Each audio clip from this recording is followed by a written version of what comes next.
Hey folks, welcome back to another video of the Flutter Development course brought to you by Newton School. My name is Harsh Kumar Khatri and I am going to be your instructor for this Flutter Development course. I am currently working as an intern at Ministry of Electronics and Information Technology, and I have been an ex-Flutter developer intern at a firm named AppScript where my primary goal was to develop Flutter applications from scratch. I am currently also an instructor on Udemy and Unacademy where I teach people with Flutter, and my courses have more than 30,000 enrollments already, so you can check them out as well. Now you must be thinking what Newton School is. So basically Newton School is a platform that helps you to learn and develop the skills that you need for your best tech career. There are courses specifically designed for freshers, working professionals and for women with no prior experience in tech. Newton School first trains you for 6 months and helps you become a full stack developer. It also has a network of 300 great companies who hire directly from Newton School. So once the training is complete, Newton School also ensures that you are placed with one of the best companies in the country. There is also a pay after placement program where you don't have to pay anything to Newton School until you are placed with minimum CTC of 5 lakh rupees per annum. So you can check Newton School out. Apart from that, they are also having another awesome initiative known as Launchpad, where they are providing you with some of the courses for free of cost, and they are also providing you with an editor on their platform where you can practice those courses and you can work on the code which is present on those courses, and you can learn the skills which are taught in those courses. Not to mention that they will also be providing you with the certificate of completion if you are completing those courses. So make sure to check Newton School and Launchpad through the link given in the description. Now coming towards the topic for this video. So in the previous video, as we have seen two of the things which most of the developers use when they are working on a Flutter app.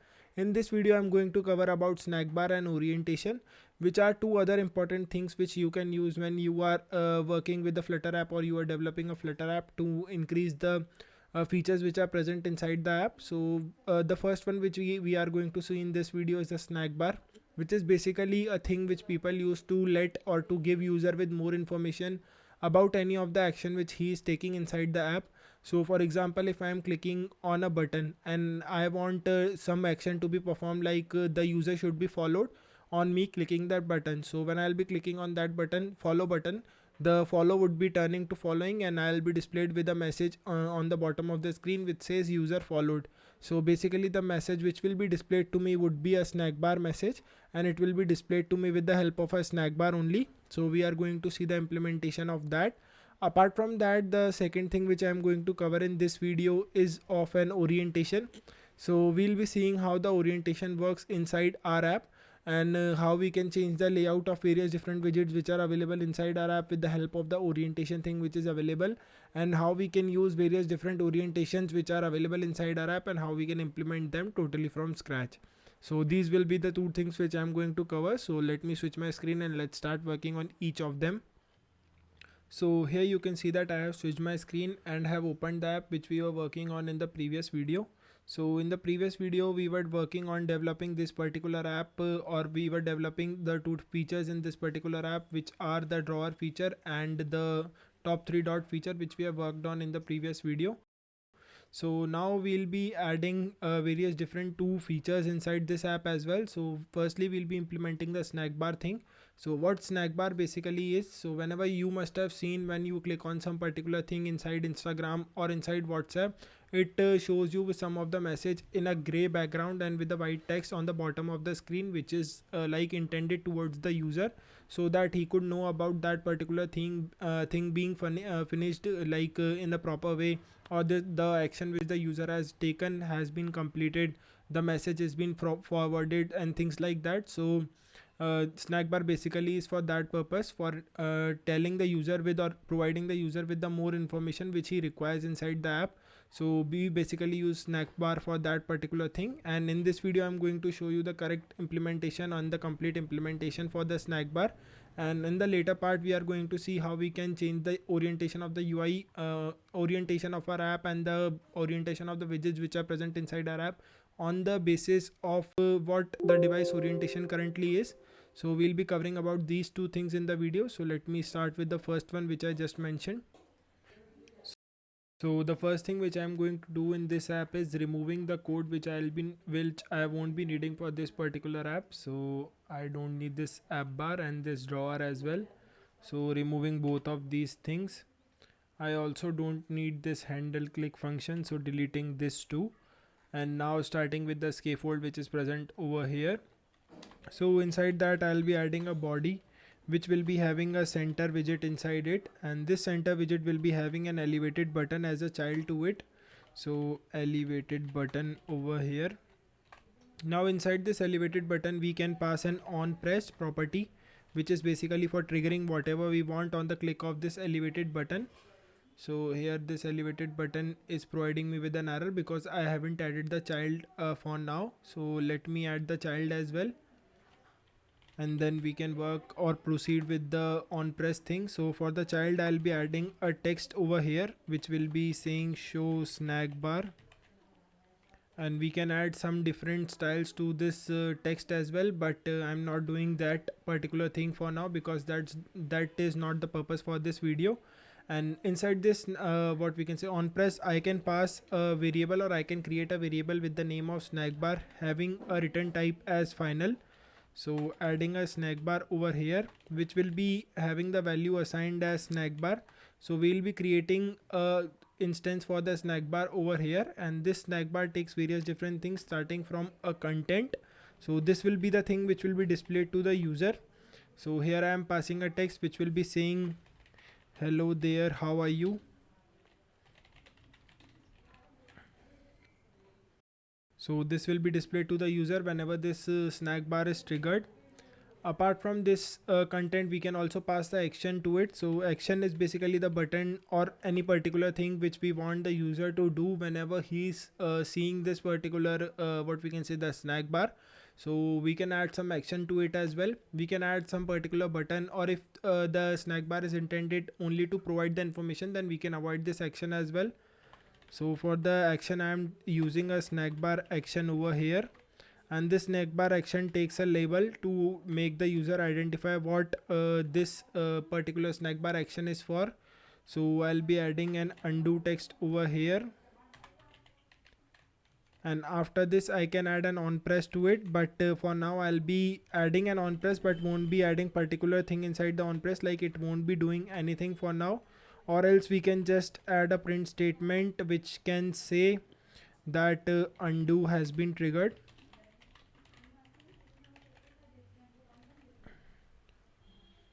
And I need to add a semicolon, I guess. No, I guess everything is fine over here. This needs to go and this needs to come over here, adding some commas so that formatting could take place. And here it is showing me an error inside this action because I have added the action inside the text rather than the snack bar, cutting it out, adding or pasting it inside the snack bar. So now the errors have gone away. The last thing which we need to do is we need to trigger the snack bar with the help of scaffold messenger thing. So after the snack bar is over, we can add a scaffold messenger which will be for providing the user with the message. So scaffold messenger over here, and with its context, so of context dot show snack bar, and inside this we can pass the snack bar which we have created above, and adding a semicolon so that the error goes away. Now going to our app, you can see over here that it is displaying us with a button in the center which is saying show snack bar. So let me, so by mistake I have hindered the display which was there. Let me rerun the app quickly and get back. So here you can see that the app has restarted again and the files are synced to the app. Let's wait for this thing to go away. Yeah. So as I was saying that this app is having a single button inside the app first as app screen which is being displayed, and that button is saying show snack bar. So when I'll be clicking on this show snack bar button, you can see over here that it is displaying us with the snack bar which is saying hello there, how are you? Sorry for the typo as there is a typo inside the text, and it is also showing us with a button of undo, and I'll be clicking on this undo button just in a while. Let me just click once again on this show snack bar, And now when I'll be clicking on this undo button, you can see over here that something has printed inside the debug console which we are having. So you can read that over here that it says undo has been triggered. So this is the particular function which can be taken place whenever we are clicking this particular action which is present when we are displaying a user with a snack bar. So this is how we can implement the snack bar inside our app and provide the information to the user, whatever thing which we want the user to showcase with, or we want the user to know about a particular thing, then we can add that part in the snack bar. And whenever a particular thing is occurring or any action is being performed by the user, we can display a snack bar to him and let him know that the action which he has done or the action which he want to get completed has been completed. So yeah, that was it for the snack bar part. Now let's add the second thing which we are going to cover in this video. Let me open these. Removing the center part which we are having, or the center widget which we are having as a body. So there it goes. And now I'll be showing you how you can change the widgets orientation with the help of the orientation properties which are present inside our app. So for adding that thing, I'll be adding an orientation builder as a body part of this particular app. So I'll be adding an orientation builder over here, and this orientation builder takes a builder.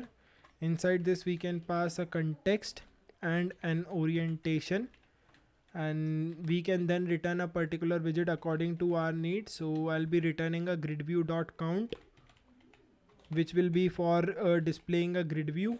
So grid view dot count over there, which takes the cross axis count. So we need to specify how many items will be displaying in the cross axis. So for that particular thing, I'll be using the orientation which we have passed.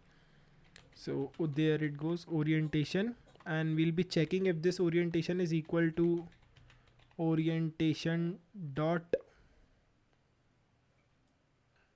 and if this is equal to orientation dot portrait.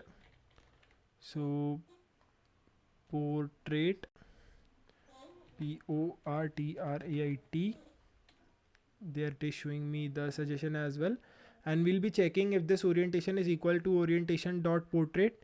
If it is so, then we'll be setting the cross axis count to be 2, else we'll be setting the cross axis count to be 3. Fair enough. Now we'll be adding another things which are present inside this grid view.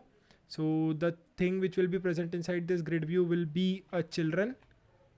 So adding the children's as well, which takes a list of the children which are available, and I need to add a colon so that this error goes away. Now as a children, we can pass a list to this as a children. So rather than passing each item singly, what I'll be doing is I'll be using a list dot generate method which is available. So this will be generating the list for us. We can pass the index, the total number of items or the total number of length we want the items to be generated. So I'll be passing 100 over there. Next we can pass an index over there which takes a widget which we want to display, a widget which will be displaying each of these items. So this will be the widget which will be displayed for each of these items which we are having, and inside it I'll be returning a center which will be taking a text as its child, and this will be displaying the item, the text as item, and the number of the item which is present. And for the style of each of these, what I can do is I can set the style to be text style, and inside this font size will be equal to 15 for each of these, and let's keep the font weight to be same and add a color, colors dot red for each of these. Saving it, it is showing me an error over here, so a colon will be occurring, and here it is showing me an error for item because here it is taking an index and I have passed an item in place of index. Now it is working fine. Let's wait for it to hot reload. And now you can see over here that we are displayed with a list of the items in a form of a grid view having cross axis count as 2 because the device is having the layout to be portrait. Now let me open my notification bar and let me enable the auto rotate thing. So Now when I'll be rotating my device, the visor will also be rotating. So let me take the mobile screen on to the recorder. So here you can see that as I have rotated the screen, the items which were earlier available in the form of cross access count to be set as 2 have now been rotated, and these items are appearing as cross access count to be set as 3 over here. And now when I'll be rotating the screen again, sorry, my bad, the app has been disconnected again. But although the app has been disconnected, you can still see over here that as I am changing the orientation, the number of items which are appearing as a child, or the cross access count for the items which are appearing, is changing dynamically. And when I'll be changing the orientation again, it will be again becoming, or it will be changing the cross access count of the items, and there will be 2 items which will be displayed inside our app. So this was the particular thing which you can do with the orientation. There are some more things also which you can do, but I won't be showing you the implementation for them. I would be suggesting you to work on each of these things by yourself, because like if you are learning these things by yourself and implementing each of these things and seeing whatever the result for each of these things is, then you would be able to understand about these more efficiently and more effectively. So what are those things which I was just mentioning about? So you can set a default layout for your app, like you can set a default orientation for your app by using the system chrome.set preferred orientation method which is available. So you can specify that inside this main function. Like let me just show you. I won't be showing you the output. So system chrome dot set preferred orientation, and inside this you can pass the orientation whatever you want your device to have, like it will be the preferred orientation for the device. Next you can set if you want to change the orientation of the device or orientation of a screen whenever you are clicking on any particular widget. So you can add an on press property, and inside that you can pass the orientation, whatever the orientation should take place whenever you are clicking on a thing. Also you can use media query.offcontext.orientation, which will be providing you with the orientation of a device. So you can do this media query.offcontext.orientation if you don't want to use that system chrome thing, or if you directly want to get the orientation through media query. So here also it will be providing you with the orientation, like what is the current orientation for the device. So you can use this thing as well for getting the orientation if you want to implement some particular feature which is requiring orientation thing to be shown to the user, or features to be like altered on the basis of what the orientation of the current screen is. So yeah, this was it for this video where I have explained you about 2 different things. So we have first seen how you can add a snack bar to your app, basically for displaying or basically for providing the user with more things which are available, or more information on any particular task which he is adding. So for that purpose we can add a snack bar. And second thing which I have shown you in this video is about adding or changing the orientation of the widgets which are available on the basis of the orientation of the device. So we can change the like layout of the widgets on the basis of what the orientation of the current device is. So these were the 2 things which I have covered in this video. So this was it for this particular video. Make sure to drop a like if you got to learn something new from this video. Comment down below what you have got learned from this video and what you want me to see or cover in the upcoming videos.